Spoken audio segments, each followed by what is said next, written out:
తప్పు చేద్దాం రండి. యండమూరి వీరేంద్రనాథ్ రచించిన నవలలో ఇది 15వ భాగం. మనసులోకి ఒక ఆలోచన రాగానే వళ్ళు తెలియని ఆనందంతో పరిణామాలని ఆలోచించకుండా ఆ పని చెయ్యకు.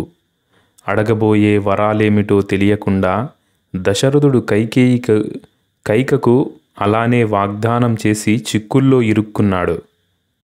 అలాగే ఎవరో చెప్పిన మాటలు విని ఆవేశంతో నిర్ణయాలు తీసుకోకు. మందర చెప్పిన మాటలు విని కైక ఆ విధంగానే చేసి వితంతు అయ్యింది. మరొక్క క్షణం ఆలోచించి ఉంటే కథ మరోలా ఉండేది.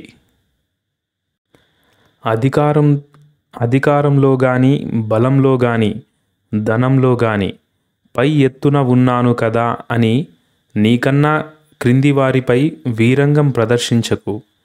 చిన్నవారి వల్ల వచ్చే ప్రమాదం తెలియకే లక్ష్మణుడు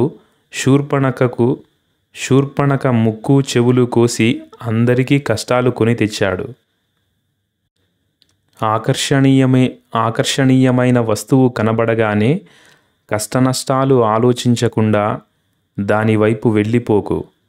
ఆ ఆకర్షణ వెనుక కారణం ఆలోచించు. అడవిలోకి బంగారు లేడి ఎలా వస్తుందని ఆలోచించని సీత అనుకోని కష్టాల్లో అలాగే పడింది. ఆవేశంలో వళ్ళు తెలియకుండా, నీ శత్రువు శక్తి గ్రహించకుండా నీ వారికి జరిగిన అన్యాయానికి ప్రతీకారం తీర్చుకునే ప్రయత్నాలు చెయ్యకు. ప్రతి కథలోనూ నువ్వు హీరోవి కావు. రాముడి శక్తి తెలియక రావణుడు శూర్పణఖ మాటలు విని ఆ విధంగానే ఆవేశం చెంది సీతాపహరణం చేశాడు. ఫలితం అనుభవించాడు. పై అన్ని పరిణామాల్లోనూ ఉన్నది ఒక్కటే, భావావేశ సంక్షోభం, ఎమోషనల్ ఇంబ్యాలెన్స్. పరిస్థితుల ఒత్తిడిలోనూ, తీవ్రమైన సంతోషంలోనూ, ఓటమిలోనూ నువ్వు తొందరపడకుండా ఎంత కరెక్టుగా ఆలోచించి నిర్ణయం తీసుకుంటావు అనేదే నీ భావావేశ ప్రజ్ఞ. అది లేకపోవటమే కొని తెచ్చుకునే కష్టాలకి మూల కారణం. అది లేకనే హా లక్ష్మణ అన్న కేక వినపడి సీత 4 తిట్టగానే ఎమోషనల్గా లక్ష్మణుడు ఆమెను కాపాడవలసిన బాధ్యత వదిలి అన్నను వెతుక్కుంటూ వెళ్ళాడు. ఎమోషనల్ ఇంబ్యాలెన్స్తోనే రజకుని మాట విని రాముడు సీతను వదిలేయాలన్న నిర్ణయం తీసుకున్నాడు. మొదటిసారి ఇష్టపడి అడవికి వచ్చిన సీతను రెండోసారి కష్టపెట్టి అక్కడికే తిరిగి పంపాడు. పై అన్ని సన్నివేశాల్లో ఏ ఒక్కరు కాస్త ఓర్పుతో ఆలోచించినా రామాయణ కథ మరోలా ఉండేది. ఏదైనా ఆలోచన రాగానే దానిమీదే నిలబడకు. ఒక ఆలోచన రాగానే వెంటనే ఇక తలుపులు మూసేసి వచ్చిన ఆలోచనని ఎలా బలోపేతం చెయ్యాలా అని ఆలోచించకు. అదే కరెక్ట్ అని మనస్ఫూర్తిగా ఎమోషనల్గా నమ్మకు. కొత్త ఆలోచన వచ్చే సమయాన్ని కూడా పాతదాన్ని పటిష్టం చేయటానికి ఉపయోగించు. నీ నిర్ణయం కరెక్ట్ అని ఇతరులని కన్విన్స్ చేయటానికి కావలసిన వాదనలు ఏమిటా అని ఆలోచిస్తూ సమయాన్ని వృధా చేసుకోకు. తెలివైన వాడికి సామాన్యుడికి తేడా ఏమిటంటే ఆలోచిస్తున్నప్పుడు తెలివైన వాడు ఒక నిర్ణయం తీసుకోడు. వీలైనన్ని ఆలోచనలని రానిస్తాడు. ఆ తరువాత వాటన్నిటినీ విశ్లేషించుకుంటాడు. చివరి వరకు తన జడ్జిమెంటుని వాయిదా వేసుకుంటాడు. సామాన్యుడు అలా చెయ్యడు. ఒక మంచి ఆలోచన రాగానే అక్కడితో ఆగిపోతాడు.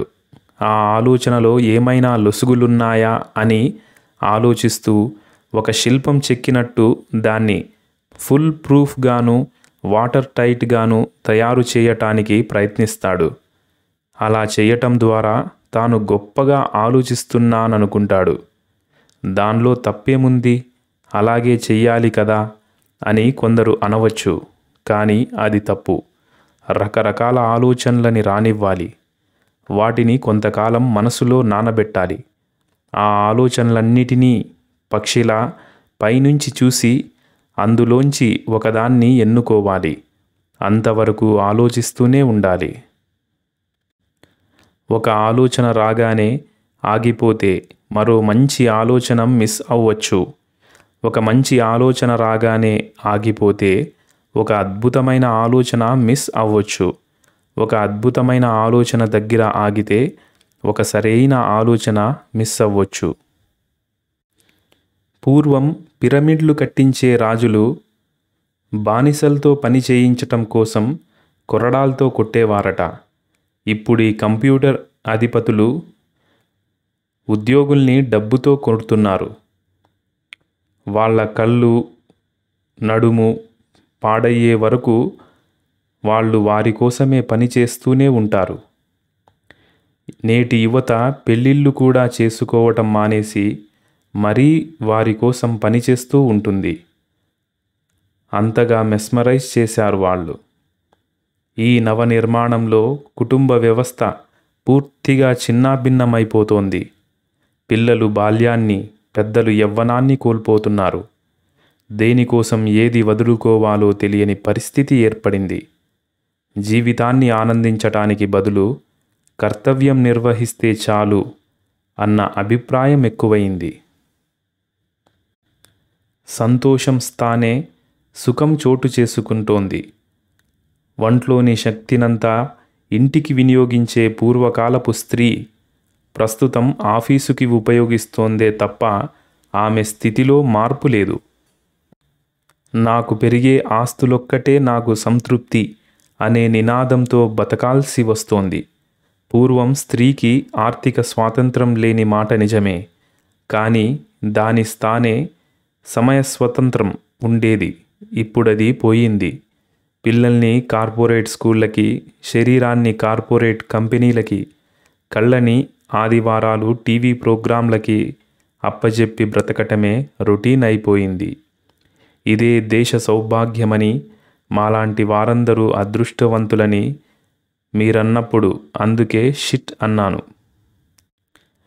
₹1,00,00,000 ఖర్చుతో ఒక మహాయజ్ఞం చేయిస్తే ఆ కోటి ఎక్కడ్నుంచి వచ్చిందని ఆలోచించరు జనం. యజ్ఞం చేయిస్తున్న వ్యక్తికి భక్తితో ప్రణమిల్లుతారు. ఒక వర్తమానాన్ని మంచి భవిష్యత్తుగా మార్చుకునే అవకాశాన్ని ప్రజలకు ఇవ్వరు ఈ నాయకులు. ఏ మార్పు చేస్తే అది ఏ విధంగా పరిణమించి తమ పదవికి భంగం వాటిల్లుతుందోనని వారి భయం. ఒక సీనియర్ మంత్రి అన్నాడు, రాజకీయాల్లో పండిపోయిన వాడిని, నా అనుభవంతో చెబుతున్నాను. ప్రజలతో, ప్రభుత్వ ఉద్యోగులతో గొడవ పెట్టుకున్న ఏ రాజకీయ పార్టీ కూడా అధికారంలో కొనసాగలేదు. మంచి చేసినందుకు ప్రజలు కృతజ్ఞతగా ఉంటారా అంటే అదీ లేదు. రోడ్డుకి మధ్యగా ఉన్న ఒక పూజా మందిరాన్ని తొలగిస్తే ఆ మతస్థులు అందరూ శత్రువులవుతారు. రోడ్డు బాగుపడింది కదా అని మిగతా ప్రజలందరూ ఓటు వేస్తారా అంటే అది కూడా జరగదు. నష్టం జరిగిన వాడు ఎక్కువ కాలం గుర్తుపెట్టుకుంటాడు. లాభపడిన వాడు వెంటనే మర్చిపోతాడు. ఒక కులానికో, వర్గానికో, మతానికో, ప్రాంతానికో లాభం చేసిన పార్టీలే నిలబడతాయి తప్ప ప్రజలందరికీ మంచి చేద్దామనుకునేవి నిలబడలేదు. అసలది అసాధ్యం కూడా. ప్రజల సొమ్ము జీతాలుగా తీసుకుంటున్న ఉద్యోగస్తులకి ఆఫీసులకు వెళ్లకుండా ఆగిపోయే హక్కు ఏ విధంగా లేదో అసెంబ్లీని బహిష్కరించే హక్కు గాని, వాకౌట్ చేసే హక్కు గాని నాయకులకి ఉండకూడదు. ప్రతి యుద్ధంలోనూ నువ్వే గెలుస్తావనుకోకు. అలా అనుకున్న వారందరూ నాశనమయ్యారు. అదే వారి చివరి యుద్ధమయ్యింది. ముఖ్యంగా ఓడిపోయిన శత్రువు తిరిగి దండెత్తాడంటే ఏదో బలమైన కారణం గాని, అండగాని ఉండాలి. అదేమిటో గమనించు. నీ వ్యూహం సరిగ్గా లేకుండా తొందరపడ్డావో నాశనమైపోతావు. అంతా బాగున్నది, సజావుగా సాగిపోతున్నది అనుకున్న సమయంలో అనుకోని కోణంలోంచి ఉపద్రవం ఎదురవుతుంది. సమస్యలన్నీ అలా వచ్చేవే. అప్పుడే నేర్పు కావాలి. శాంతి సమయంలో అటకెక్కించిన యుద్ధ సామాగ్రి అంతా చప్పున క్రిందికి దించి సంసిద్ధం కావాల్సి ఉంటుంది. సమయం కూడా ఎక్కువ ఉండదు. చావు అన్నది జీవితపు అతి గొప్ప ఆఖరి సాహసం. జీవితాన్ని ఇంకా ప్రారంభించని వాడే చావు గురించి భయపడతాడు. నీకు గాని అవతలి వ్యక్తికి గాని ఇద్దరికీ గాని ఉపయోగపడని పని ఏదీ చేయవద్దు. ఒక రాజుగారికి ఒక అనుమానం వచ్చింది. మంత్రిని పిలిచి, మహామంత్రి, బాల్యం నుంచి యవ్వనంలోకి అడుగుపెట్టిన స్త్రీ కోటి కోరికలతో తన వివాహం గురించి ఆలోచిస్తుంది కదా అన్నాడు. అవునన్నాడు మహామంత్రి. మరటువంటప్పుడు వైవాహిక జీవితంలోకి తొలి అడుగుపెడుతున్న పెళ్లికూతురు కోరికల్లో అన్నిటికన్నా ప్రధానమైనది ఏమిటంటావ్ అని అడిగాడు. నాకు తెలియదు ప్రభు అన్నాడు మంత్రి. రేపు సాయంత్రంలోగా తెలుసుకునిరా, లేకపోతే రేపు సూర్యాస్తమయానికి శిరచ్ఛేదనానికి సిద్ధంగా ఉండు అన్నాడు రాజు. మిన్ను విరిగి మీద పడ్డట్టు అయ్యింది మంత్రికి. విషాదంగా ఇంటికొచ్చాడు. ఆ రాత్రి అతడికి దిగులుతో నిద్రపట్టలేదు. నట్టింట్లో పచార్లు చేయసాగాడు. నడిరేయి దాటినా నిదురించని తండ్రి వ్యాకులపాటును కొడుకు గమనించాడు. అతడు 25 ఏళ్లవాడు. తండ్రి అంటే విపరీతమైన ప్రేమ ఉన్నవాడు. కారణం ఏమిటని తండ్రిని అడిగాడు. మరుసటి రోజు సాయంత్రం తనని రాజు ఉరితీయబోతున్న సంగతి కొడుక్కి చెప్పాడు మంత్రి. కొడుకు విలవిలలాడిపోయాడు. ఆందోళనతో ఇల్లు వదిలాడు. అర్ధరాత్రి పిచ్చివాడిలా నగరమంతా తిరిగాడు. ఒక గమ్యం అంటూ లేకుండా ఊరు చివరకు చేరుకున్నాడు. ఊరు దాటాక దారి పక్కన ఒక పాడుబడిన సత్రం ఉంది. పూర్తిగా కూలిపోయి అది శిథిలావస్థలో ఉంది. దానిలో ఒక ఒంటరి బిచ్చగత్తె నివసిస్తోంది. పీలికలైన బట్టలు, సంస్కారం లేని జుట్టు, వికృతమైన శరీరాకృతితో ఉన్న 20 ఏళ్ల ఆ బిచ్చగత్తె మంత్రి కుమారుడిని గుర్తించి, అర్ధరాత్రి బికారీలా ఎందుకలా తిరుగుతున్నావు అని అడిగింది. జరిగింది చెప్పి, అప్పుడే పెళ్ళైన స్త్రీ అన్నిటికన్నా ప్రప్రథమంగా ఏమి కోరుకుంటుంది?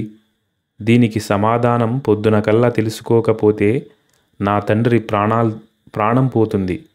అందుకే ఈ విధంగా మతి చెడి తిరుగుతున్నాను అన్నాడు. సమాధానం నాకు తెలుసు, ఒక షరతు మీద చెప్తాను అన్నది బిచ్చగత్తె. మంత్రి కొడుక్కి ప్రాణం లేచి వచ్చినట్టయింది. నా తండ్రి కోసం ఏదైనా చేస్తాను, ఏమిటా షరతు అని అడిగాడు. నన్ను వివాహం చేసుకోవాలి. మిన్ను విరిగి మీద పడ్డట్టయింది మంత్రి కొడుక్కి. అయినా క్షణం సర్దుకున్నాడు. అమితంగా ప్రేమించే తండ్రి కన్నా అతడికి ఏదీ ఎక్కువ కాదు.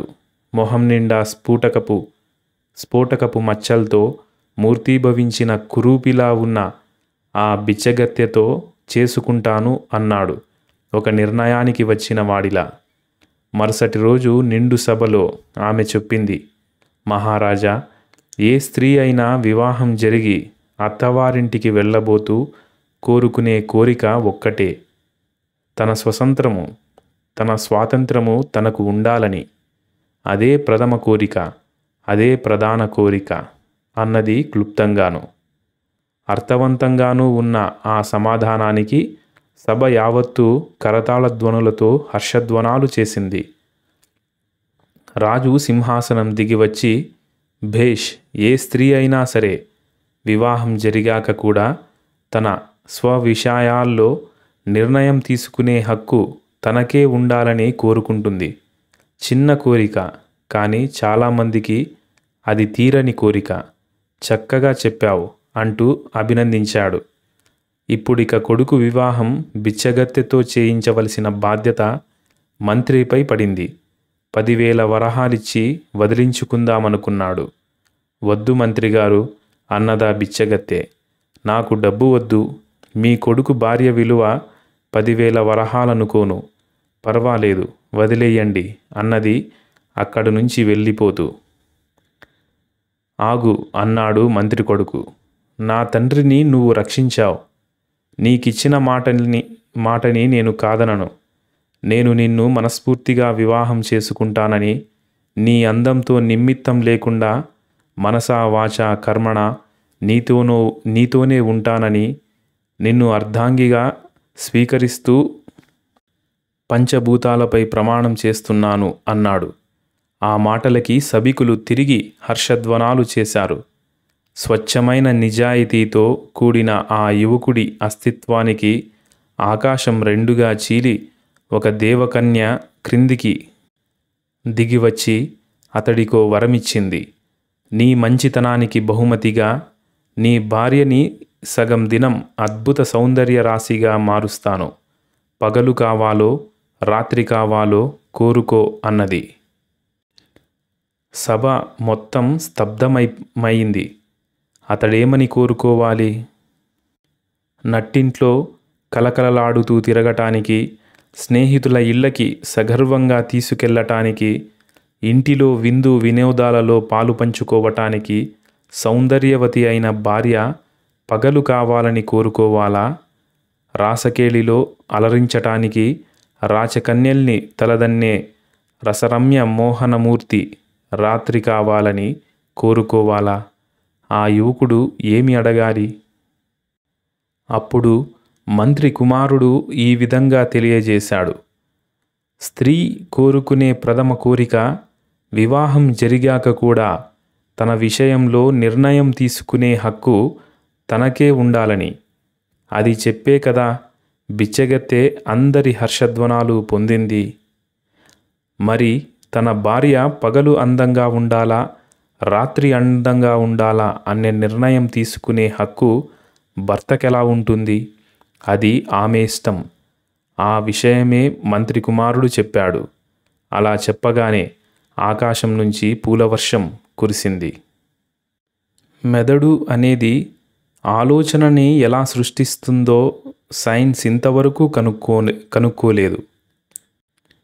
మనిషి ఎలా సంతృప్తిగా బ్రతకాలో చెప్పేదారిలో ఒక మైలురాయి లాంటివాడు భగవంతుడు. కర్తవ్య నిర్వహణ మానేసి కేవలం భగవంతుణ్ణి పూజించేవాడు ప్రయాణం మానేసి మైలురాయిని పూజిస్తున్న వాడి క్రిందే లెక్క. తాత్కాలిక సుఖాన్ని వదిలిపెడితే శాశ్వత సుఖం లభిస్తుంది. తాత్కాలిక బాధని అనుభవిస్తే శాశ్వత దుఃఖం దూరమవుతుంది. భగవంతుడు లేడనేవాడు కేవలం తనకు తెలిసింది మాత్రమే ఉన్నదని నమ్మే మూర్ఖుడు. భగవంతుడు ఉన్నాడని వాదించేవాడు తన సమయం వృధా చేసుకుంటున్న అజ్ఞాని. తనలో ఉన్న శక్తే భగవంతుడని నమ్మేవాడే జ్ఞాని. భగవంతుడి నిర్వచనం అదే. నీ మనసే దేవుడు, నీ మనసే రాక్షసుడు. జ్ఞానం, హేతువు, ఇంగిత జ్ఞానం అనే మూడు ప్రకృతి మనిషికిచ్చిన వరాలు. మూర్ఖుడు మాత్రమే వాటిని పారేసుకుంటాడు. నీ సుఖదుఖాలకి కారణం నీ మనసే. మనుషులు భగవంతుని తమ ప్రతీకగా ఊహించుకుంటారు. నరమాంసభక్షకుల దేవుడు నరమాంసభక్షకుడే అయి ఉంటాడు. రాక్షసుల దేవుడు రాక్షసుడు. భక్త కన్నప్ప లాంటి వేటగాళ్ల దేవుడు మాంసాహారి అయి ఉంటాడు. కానీ చిత్రం చూడండి, లంచగొండులు, రౌడీలు తాము నమ్మే దేవుడు అలాంటి దుర్మార్గుడు అనుకోరు. అంటే తాము నమ్మేది వేరు, ఆచరించేది వేరు. అలాంటి స్థితి నుంచి వారిని మార్చాలి. బుద్ధుడు పుట్టింది ఆ విధంగానే. బౌద్ధం ఒక మతం కాదు, అదొక ధర్మం. తాను నమ్మింది ధైర్యంగా చెప్పాడు బుద్ధుడు. లేని ఆత్మ ఉన్నట్టుగా భ్రమించవద్దు అన్నాడు. పూజని, కర్మకాండని నిరసించాడు. ఏ దమ్మా హేతు ప్రభావ తేసం హేతుం తథాగతో అన్నది అతని బోధనాసారం. ఈ ప్రపంచంలో దుఃఖం అన్నది ఉన్నది. అది అష్టాంగ మార్గం ద్వారా పోతుంది. మొదటిది సరైన దృష్టి, 2 సంకల్పం, 3 భాషణం, 4 కర్మ, 5 జీవనం, 6 యత్నం, 7 అప్రమత్తత, 8 ఏకాగ్రత. ఉన్నవాడికి భగవంతుని అవసరం లేదు. మనిషికి స్వేచ్ఛ ఉన్నది. స్వయంగా ఆలోచించే హక్కు ఉన్నది. దానిని ఎవరూ కాదనలేరు.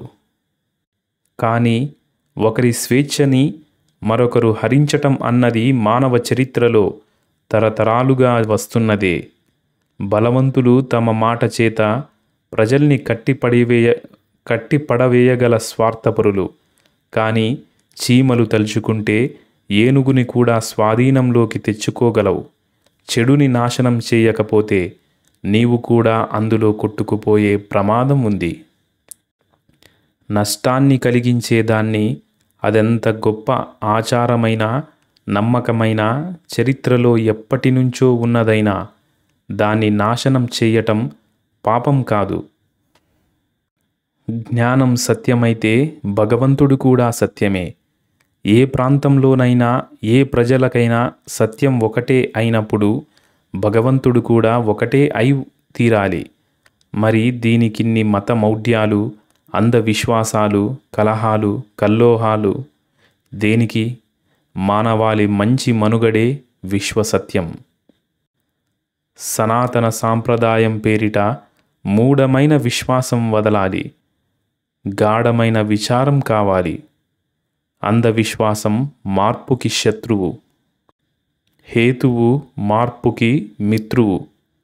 మార్పే మనిషి మనుగడ. మనిషి మానసికంగా బాగోలేకపోతే మనసులో కారణం వెతకాలి. సామాజిక పరంగా బాగోలేకపోతే సంఘంలో లొసుగు వెతకాలి. ఆ తరువాత చేయాల్సింది నిర్దాక్షిణ్యంగా ఆ గాయాన్ని కోసి బాధని సహిస్తూ తమకి తామే చికిత్స చేసుకోవాలి. తప్పు చేద్దాం రండి నవలలో ఇది 15వ భాగం. ఇంతటితో పుస్తకం పూర్తిగా చదువుకోవడం జరిగింది. Thank you very much.